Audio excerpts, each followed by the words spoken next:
რაღაც იცავთ, რასაც ანგრევს ხვდებით მაგას. ეხლა თქვენ წუებთ საქართველოს მომავალს აი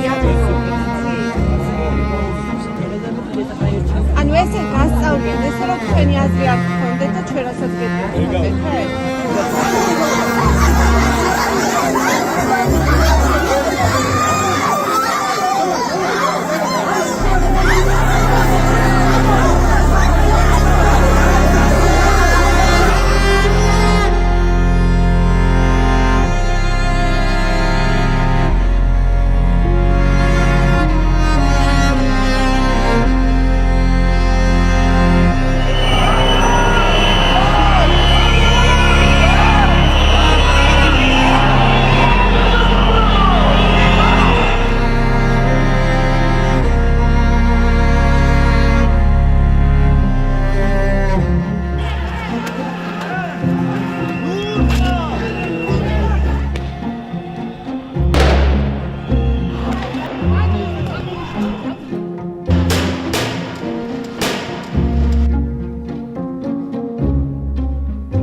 პროტესტის მრავალ მშვიდობიან ფორმებს შორის ხელოვნება ცალსახად ერთ-ერთი წამყვანია. ანუ არის მარშები, ხო, არის პიკეტები, ბოიკოტი, მიტინგი და ასე შემდეგ. მაგრამ ხელოვნების მეშვეობით პროტესტის გამოხატვა ძველი დროიდან არის ცნობილი. ამ ძალიან საინტერესო პროექტში მონაწილეობა გადავწყვიტე, იმიტომ რომ მინდოდა რომ ჩემი ძვირფასი კოლეგების ერთობის ნაწილი ყოფილიყავი. იმიტომ რომ მგონია რომ ერთობას დიდი ძალა აქვს. იმიტომ რომ ამ ფორმით მეცა და მეც მეთქვა.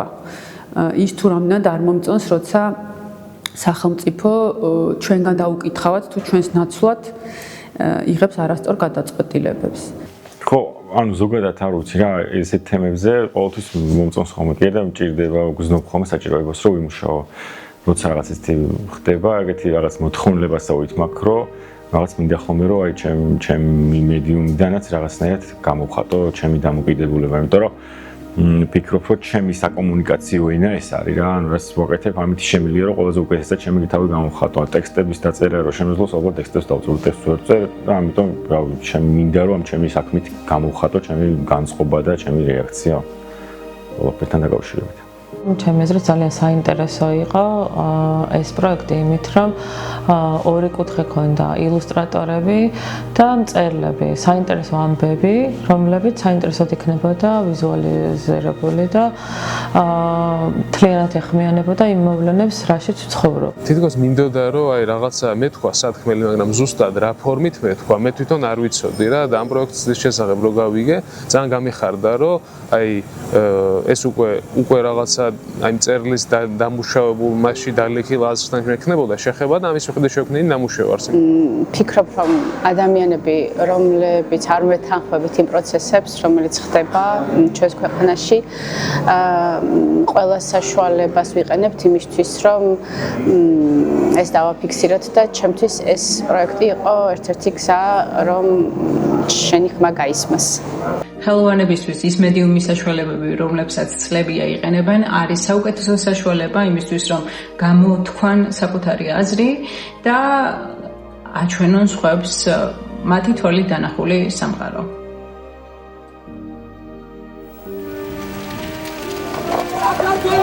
დამოუკიდებლობისათვის მებრძოლ ხალხს გაუმარჯოს!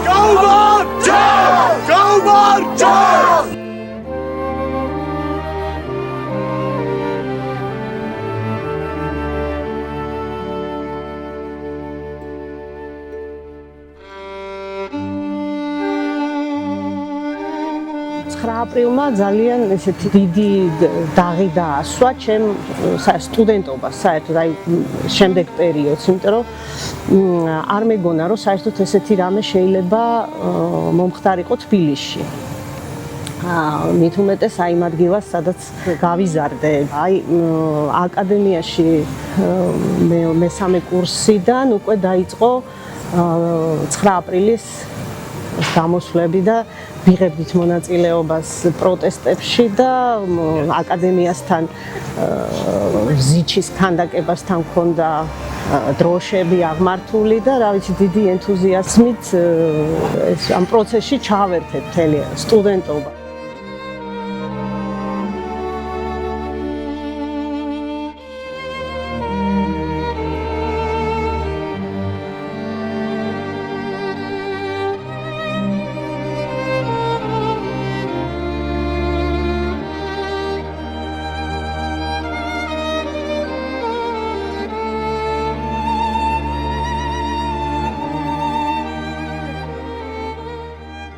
ბევრი რამ გვინახია 9 აპრილიდან მოყოლებულ რომელიც ახლა ჩვენი შვილები საქართველოს ისტორიის სახელმძღვანელოში სწავლობენ, ყველაფერი ვნახეთ და ჩვენგან იმის თქმა რომ ასეთ შარში ჩვენ ალბათ არ ყოფილვართ უახლოეს ისტორიის მანძილზე დამოუკიდებლობის საქართველოს ისტორიაში და ცოტა ადრეც იგივე 88-99 წლის ეროვნულ განმათავისუფლებელი მოძრაობა დაიწყო. წარმოიდგინეთ რამდენი სისხლი დაიღვარა რა საშინელი ტრაგედია, პერიპეტიები, რამდენი ომი გამოვიარეთ და როდესაც ჩვენ ვამბობთ რომ ჩვენ ასეთ დღეში არ ყოფილვართ, შეიძლება ასეთ შარში ჯერ არ ყოფილვართ, ეს არ ნიშნავს ცოტას. ასეთი დიდი საფრთხის წინაშე საქართველოს სახელმწიფოებრიობა, ქართული საზოგადოება და შესაბამისად ქართული კულტურა, ქართული ეკონომიკა გნებავთ, ქართველობა და საქართველოს სახელმწიფო და საქართველოს მოქალაქეები, მე მგონი რომ არ ყოფილვართ. სიმბოლურია საქართველოს დამოუკიდებლობის აღდგენის გამოცხადება 9 აპრილს. ვინაიდან ამ დღეს გადაწყდა საქართველოს ბედი. 9 აპრილის წამებულთა სულები გაგვცქერიან ჩვენ და ხარობენ ზეციურ ნათელში, რამე თუ აღსრულდა ნება მათი, აღსრულდა ნება ქართველი ერისა, გაუმარჯოს დამოუკიდებელ საქართველოს.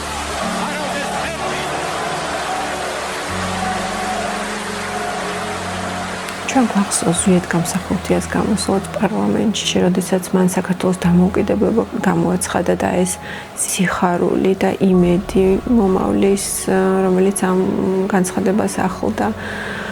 შესაბამისად 2019 წელს რუსეთის მთავრობის წევრების აღმოჩენა საქართველოს პარლამენტის თავმჯდომარის ადგილზე ნამდვილად შემზარავის სანახაობა იყო, რომელიც არავითარ შემთხვევაში არ უნდა ყოფილიყო მისაღები და აბსოლუტურად ლოგიკური იყო ის რეაქცია, რაც მოყვა მაშინ და აი ამ მსგავსოს აქციას და თითქოს იგნორირებას იმ წლებისა და იმ მძიმე პროცესის და შრომის, რაც საქართველოს დამოუკიდებელ სახელმწიფოდ ჩამოყალიბებას ახლდა თან.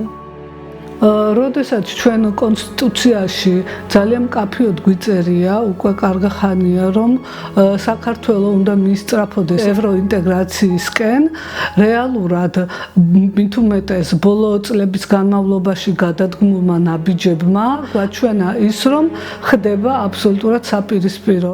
გონია რომ ყველას ერთნაირად გვაწუხებს, თქვათ ის, რომ ამდენი წელი გვეგონა რომ სწორ გზაზე ვიდექით, წამდა და ასეც იყო, რომ ის იყო სწორი გზა ამ ქვეყნისთვის და უცებ ვიღაცა მოდის და გეუბნება რომ არა, შემოტრიალდი, სხვა მხარეს მინდა რომ იარო. ჩემთვის ყველაზე ისეთი გამოსახულება უსამართლობის, რაც დღეს ხდება, არის აი ეგ. რეზუმირება რა, რომ მე მინდა ეს და შენ კიდე მაკეთებ მეორეს დამ დროს, რა ვიცი, მე ხომ შემეკითხო რაღაც. მე ეკრებით მეს.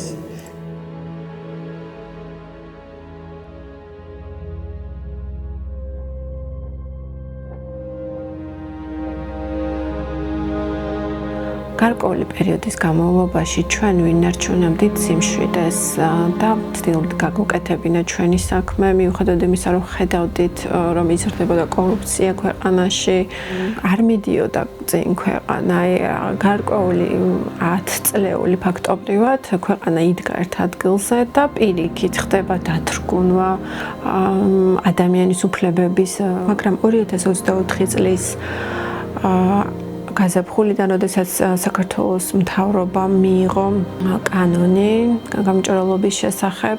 აი ამ კანონის მიღების პროცესი იმდენად სამარცხვინო იყო თვითონ, როდესაც გარეთ 10,000 ადამიანი იდგა და ყვიროდა და უბრახუნებდა და ეძახდა, რომ არ შეიძლება მისი გაკეთება. რა კანონის მიღებაც არ უნდა ყოფილიყო მიზანი იმ დღეს, როდესაც შენი ხალხი ასე მკაფიოდ გამოხატავს წინააღმდეგობას, არ შეიძლება ამის უგულებელყოფა და ეს არ შეიძლება ყოფილიყო საქართველოს განვითარების მსურველი ხელისუფალის ნაბიჯი, იმიტომ რომ არასამთავრობო ორგანიზაციები არიან ქართველი ადამიანები, რომლებიც ცდილობენ საკუთარი ძალისხმევით მოიპოვონ დაფინანსება იმისთვის, რომ ქვეყანა განავითარონ. უკვე ძალიან რთული იყო იმის თვალის დახუჭვა იმ რეალობაზე, როდესაც შენს ქვეყანას მართავს აშკარად უცხო ხელი, რომელიც კეთილგანწყობილი ნამდვილად არ არის.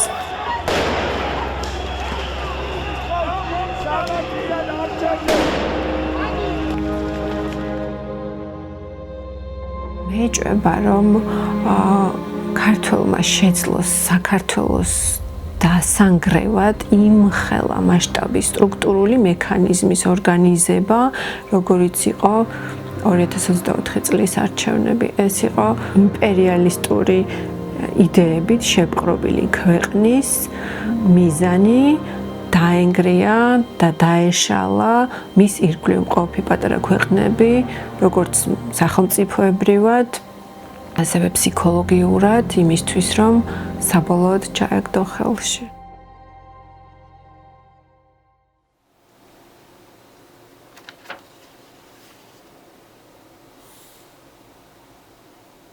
მაშინ ჩვენ ეკლესია რო გააუქმეს, ეგზარხოსები ყავდა, პირველი იყო ვარლამ ერისთავი, ასეთი ქართველი წარმოშობით, მაგრამ ხო ის როგორ ხდება ხოლმე, ქართველი თუ გადავიდა მტრის მხარეს, იმაზე საშინელია და იმას აქვს საშინელები, ისეთ საშინელებები კი ვარლამ ერისთავი. მე სულ რუსები იყო. ძირითად მანიაკები, ზოგი ფულისმანი, ზოგი ოქროს ყველაფერზე ზიდებოდნენ და ნუ ეს განსაკუთრებით ამის დროს ვინც იყო ეს ეგზარხოსი, ლებედევი იყო გვარად და ის განსაკუთრებული მანიაკი იყო, პირდაპირ დაბრწყევლა ამბიონიდან, სიონის ამბიონიდან, თელიერი. ამას შეეწირა სხვადასხვა დიმიტრი ყიფიანი. უნიკალური ადამიანი, აი ილე ჭავჭავაძესთან ერთად წერა-კითხვის გამავრცელებელი საზოგადოების დამაარსებელი და ფენომენალური მოვლენა. სხვაშორის ერთ-ერთი ქართველი იყო თვითონ დიმიტრი ყიფიანი, ვინც ჯერ კიდევ იყო რუსული ორიენტაციის. ანუ ვინც თვლიდა, რომ რუსეთი თუ კარგად გამოვიყენებით, ანუ თუ კარგად მოექცეულით ესა, თუ კეთილი განწყობა გვექნებოდა რუსეთის იმპერიაზე, ისინი სიკეთით გვიპასუხა. ასე იაგაკი წერდა ამაზე კვდებოდა ხოლმე სიცილი. აი ეს საწყალი დიმიტრი ყიფიანი ესაბავი მოხდა რომ გაიგო რომ დაწყეbles იყო ქვიშხეთში, ქვიშხეთელები იყვნენ. ეხლა აღადგინეს მისი მუზეუმი და დეპეშა გამოუგზავნა ესე იგი ეგზარხოსის სახელზე. რომ ასეთი ამბავი გავიგე. ალბათ შეცდომა არის რომ თელიერი როგორ დაწყევლეთ იმ ერთი ბიჭის გამო, რომელსაც მოკლა ეს ჩუდეცკი. ხო და თუ მართალია მაშინ ბოდიში უნდა მოუხადოთ ქართველი იერი რაშუაშიო. რომ ყველგან შეიძლება ასეთი რამე მოხდეს. ამის გამო ის დააპატიმრეს დიმიტრი ყიფი და გადაასახლეს და გადასახლებაში მოკლეს სტავროპოლში. სტავროპოლში მოკლეს ურო ჩაარტყეს თავში. ანუ ერთადერთი ქართველი, რომელსაც ილუზიები და იმედი ჰქონდა რუსეთი რაღაცაში გამოგვედგა, ის მოკლეს ურო ჩაარტყეს თავში. დიმიტრი ყიფიანი.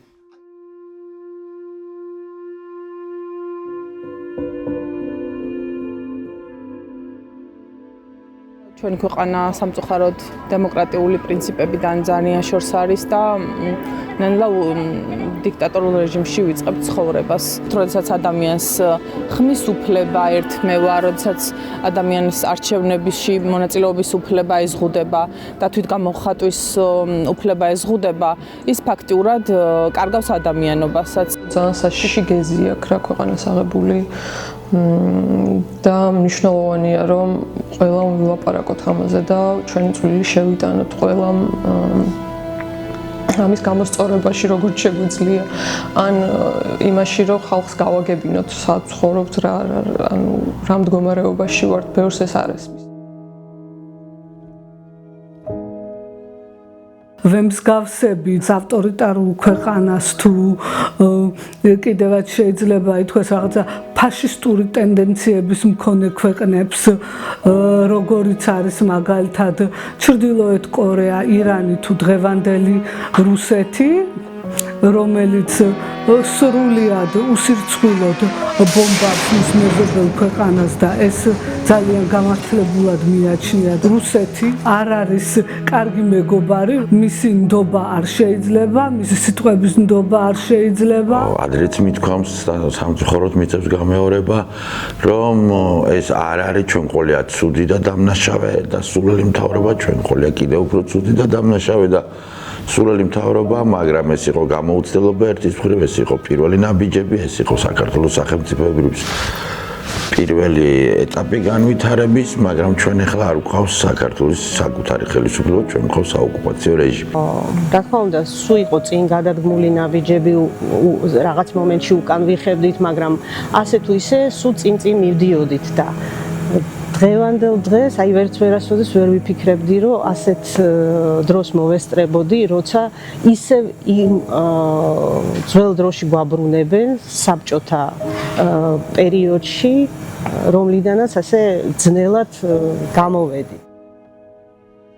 მდინარე ანტიდემოკრატიული პროცესის მიმართ ჩემი შეხედულება არის აბსოლუტურად ნეგატიური და არანაირ არც ჰუმანურ, არც მორალურ და არც გონივრულ ნორმებში არ ჯდება.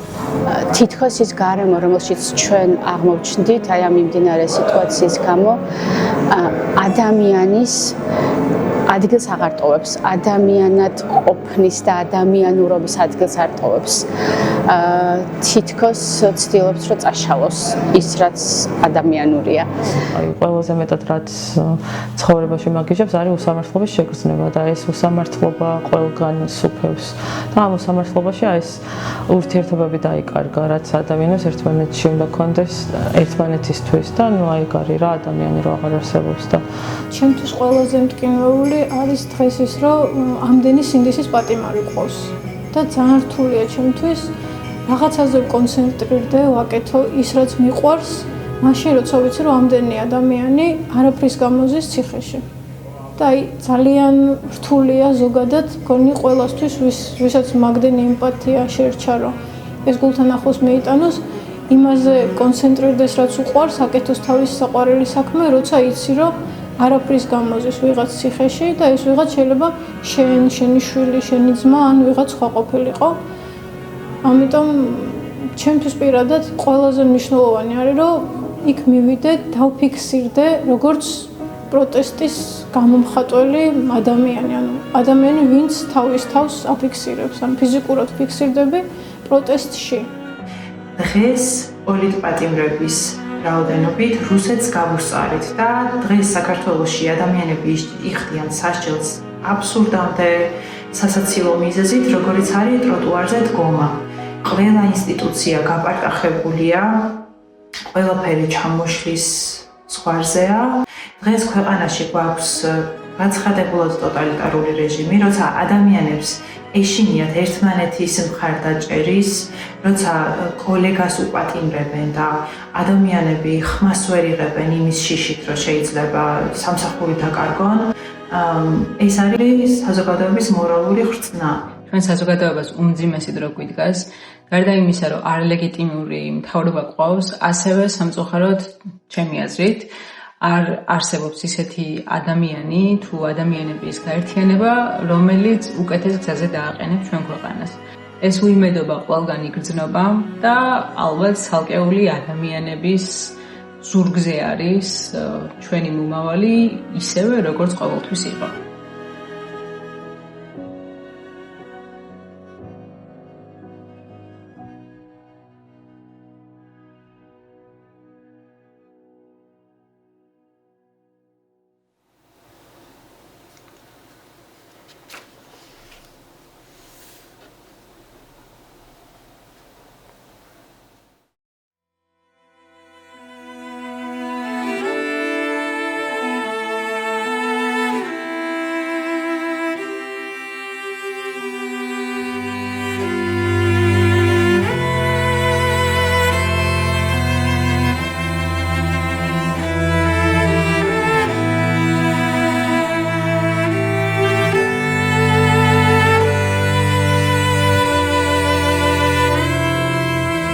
შევიკებთ საქართველოს არ ეყრა პოპულარული 1921 წელს როდესაც მოხდა საქართველოს ოკუპაცია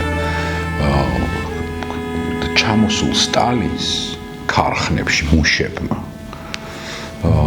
დიდი ობსტრუქცია გააგდეს იქიდან იმ შეხვედრიდან მაშინ მიტინგებს ეძახდნენ ასეთივე შეხვედრებს მუშებთან წარმოიდგინეთ გამარჯვებული სტალინი 21 წელს და 22 წელს არ იყვნენ ისინი პოპულარულები მაგრამ როდესაც პირველი ტალღა დახვრეტების 24 წლის შეთქმულება დახვრეტები 36-37 წლის კოლოსალური რეპრესიები ხო ამის შემდეგ ადამიანებმა დაიწყეს ბუნებრივია რეჟიმთან მორგება და რამდენ ხანს გასტანა ამან ნახეთ ჩვენ არსებობს ასე ვთქვათ შეგუების პოლიტიკაც ხომ ადამიანები შეიძლება შინაგანად არ ეთანხმებიან იმას რაც ქვეყანაში ხდება აქვთ მძაფრი პროტესტი მაგრამ როდესაც ძალას ვერ ხედავენ და ძალას ხედავენ საპირისპიროდ რომელსაც შეიძლება საერთოდ არ ცემენ შინაგანად პატივს იწყებენ მორგებას ამ ძალასთან ორი ადამიანმა გაიღვიძა და რა უნდა ვქნა ხოლმე ჭამო დავლიო მე რა რაც შეიძლება მეტი მივიღო რა ამ მნიშვნელობა აქვს იმას რაც ჩემმა წინაპარმა არშენა იმ კულტურის ამ ნაგროვები კულტურის ხარჯზე რა რომელიც ესე გადმოგვეცემა და ჩვენც ისე ვართ რა მიღებული გვაქვს პირველ რიგში ჩვენ თვითონ ვართ ხოლმე რა მტრები იმიტომ რომ სანამ არ გვეცოდინება ჩვენ რაზე ვდგავართ საიდან მოვდივართ მე უკვე გექნება შენ ის ძალა იმან ვერ გაილაღოს შენში რა შენ გარშემო ვერ გაილაღოს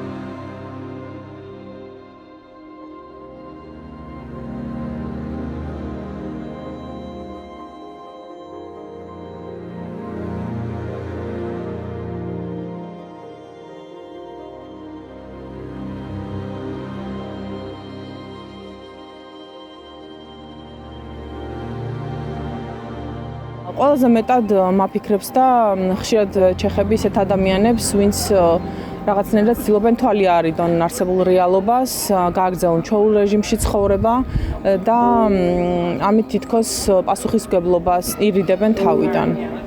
და ვფიქრობ, ეს გამოფენა სწორედ მათთვისაა, რომ დაინახონ არსებული რეალობა, შეაფასონ და თავიანთი ადგილი დაინახონ ამ პროცესებში.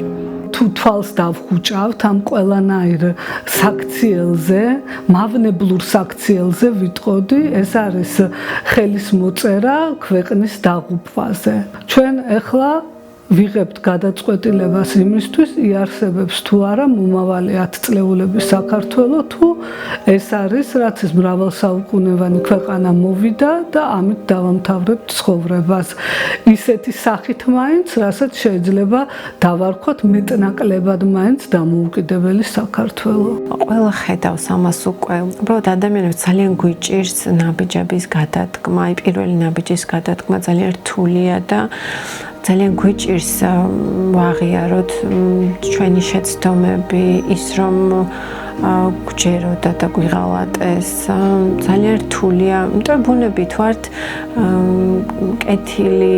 კეთილგანწყობილი ხალხი, არ ვართ მტრულად მიუხედავად იმისა, რომ კარგი მებრძოლები ვიყავით ყოველთვის, არ ვართ მტრულად განწყობილი ადამიანები და ჩვენთვის გვირჩევნია ბევრად მეგობრობა ადამიანებთან, მეზობლებთან, ვიდრე კონფლიქტი და დაპირისპირება. ეს არის კიდევ ერთ-ერთი ჩვენი ბუნების ერთ-ერთი თავისებურება, რომელსაც ძალიან სამწუხაროდ, ძალიან ნეგატიურად იყენებს ჩვენი მტერი. გვიჭირს ერთმანეთთან მიახლოება. შეიძლება გულით გვინდა, ვიღაცას უნდა რომ მოვიდეს და კონკრეტულად თქვა იმ აქციაზე დადგეს. რაღაცა ხმა მოგაწიოს და გეთანხმოს, მაგრამ რაღაცა აფერხებს მუდმივად, არ არის მარტივი. როგორც შეიძლება ჩვენ წარმოგვიდგინოს, ეგეთი მარტივი არ არის, რომ შეუერთდე რაღაც ერთობას რა. იმისათვის რომ განვითარდე, არის აუცილებელი ხანდახან შეცდომა დაუშვა. მე ამ შეცდომაზე ისწავლო. იმისათვის რომ არ ჩამოყალიბდე ინფანტილურ ადამიანად. იმისათვის რომ ისწავლო არჩევანის გაკეთება, გადაწყვეტილებების მიღება და ასე ნელ-ნელა ნაბიჯ-ნაბიჯ რაღაცნაირად ჩამოვყალიბდეთ როგორც ესეთი საზოგადოება, რომელიც არის მზად უკვე სრულფასოვანი დემოკრატიული ცვლილებებისთვის. შორიდან ადვილია ხოლმე. საერთოდ დამკვირვებლად ადამიანს უყვარს ყოფნა რა. აი თქვენ შეგიძლიათ მათ უთქვენი მანდრა ადვილია რა ესე რა. საქმით როცა არ გამოხატავ, მაშინ უკვე დამკვირვებელი ხდე. ამი ახლა მეც არ მინდა რომ დამკვირვებელი ვიყო და ამიტომ აღარ ვიტყვი. ქართულ სახელმწიფოებრიობას ძალიან უშლის ხელს ეს ჩვენი ინდივიდუალიზმი, როდესაც ამ ქვეყანაში ამდენი ხასიათია ხო, თუნდაც ამ ქართულ კუთხე-კუნჭულებს რომ მიხედოთ, კულტურული და ეთნოგრაფიული თვალსაზრისით ეს არის უდიდესი სიმდიდრე, მაგრამ ხანდახან გვიშლის ხოლმე ხელს მით უმეტ სახელმწიფო ჩამოყალიბებაში, სახელმწიფოებრივ აზროვნებაში, მით უმეტეს ჩვენ უნდა გავითვალისწინოთ რამ ხელა მონსტრს ვებრწვით ხო? ინდივიდების ერთობა ქმნის უმნიშვნელოვანეს ძალას, რაც არ უნდა ცოტა იყო რაოდენობით, რაც არ უნდა დიდი იყოს მტერი, რაც არ უნდა მზაკვარი იყოს მტერი. საქართველოს ისტორიიდან ძალიან მარტივად დავინახავთ, თუ არ ერთიანდება ხალხი, რა მდგომარეობაში ვარდება ქვეყანა. და ასევე ძალიან მარტივად დავინახავთ, როდესაც ერთიანდება ხალხი და როგორ იმარჯვებს ქვეყანა. როგორ ხდება სახელმწიფო, როგორ ხდება ძლიერი. სახელმწიფო სიმბოლოები თუ ყოველდღიურობაში არ გამოიყენება და არ გვაქვს გააზრებული, მაშინ ის უბრალოდ ლამაზი ნახატია, ან არც ისე ლამაზი, რომელიც ზოგს მოწონს, ზოგს არა. და რადგან ჩვენ გერბზე გვიწერია, რომ ძალა ერთობაშია, მე მგონი ამით ყველაფერი ნათქვამია, თუ კი ეს გვაქვს გააზრებული და საქართველოს მთელი ისტორია სულ მაგას აჩვენებს, რომ ძალა არის ერთობაში. ერთი ადამიანის ბრძოლას აქვს დიდი მნიშვნელობა და ეს მნიშვნელობა კიდევ უფრო დიდია, თუ კი გარშემო არის ერთობა და ინდივიდების ერთობას მოაქვს ყოველთვის გამარჯვება. დარწმუნებული ვარ, რომ ჩვენი თავგადასავალი იმ უზარმაზარი იმპერიების და გველეშაპების ვერდით და შუაში, რაც ჩვენ გამოვიარეთ, ერთობის გარეშე შეუძლებელი იყო მათი დამარცხება და საკუთარი თვითყოფადობის, რაობის და სიცოცხლის შენარჩუნება და სხვა შორის რაც ჩვენთვის ყველა ძვირფასია ჩვენი კულტურული მახასიათებელია, უნიკალური განსხვავება და თვითყოფადობა რაც გვაქვს და მათ შორის მუსიკალური ფოლკლორი, მრავალხმოვანება, რომლის ანალოგიც არსად არ არის დედამიწაზე მოგეხსენებათ. და ერთხელ თქვა სხვა შორის ბატონმა ანზორ ერქომაიშვილმა და ჩემთვის ძალიან ნიშანდობლივი იყო. ვკითხე როგორ შეიძლება იმის მიღწევა, რასაც აღწევენ ქართულ სიმღერაში, მაგალითად გურულ სიმღერაში. ვკითხე განსაკუთრებით, რომ გურული მართლა ვერ ხვდები, როგორ შეიძლება ასეთი განსხვავებული ხმები ისმოდეს ერთი და იგივე სიმღერაში და ასეთი ჰარმონია კონტრაპუნქტში და ასეთ საოცარი რამე მითხარო. ამის ახსნა არის მარტივი და გენიალური. ადამიანი, რომელიც ქართულ სიმღერას ბღერის, ხალხურ სიმღერას, თუ არ უყვარს, მის გვერდით დგას. ამ სიმღერას ვერ იმღერებს და მე მგონია, რომ ჩვენი წარმატების, თავისუფლების, ბედნიერების, დამოუკიდებლობის, სიხარულის საიდუმლოც ეს არის, რომ თუ არ გვეყარება ერთმანეთი, ვერ გავიმარჯვებთ და მე მგონია, რომ ერთობის გარეშე იმ ნანატრ და ძვირფას გამარჯვებას უბრალოდ ვერ მივაღწევ.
ერებო ნუ ჩაყავთ პატარა ხალხებს ვაითურობენ იყოს ალმასისა ჩემი ქვეყანა ალმასიდან ციტე ვაზირით მისიტვები აგრესიისთვის ხელზე დაგაგებით დიდო ერებო ნუ ჩაყავთ პატარა ენებს ვაითურობენ ხვერციანებოდეს ჩაიდეთ ჩემი მომავლა მარჯვენა ჩილეში თანატარეთ სადაც წახვდა წაიხრეთ ერთნაირები ერთად დასახლებით დედამიწის თბილის გასარჯოა ეს იქნება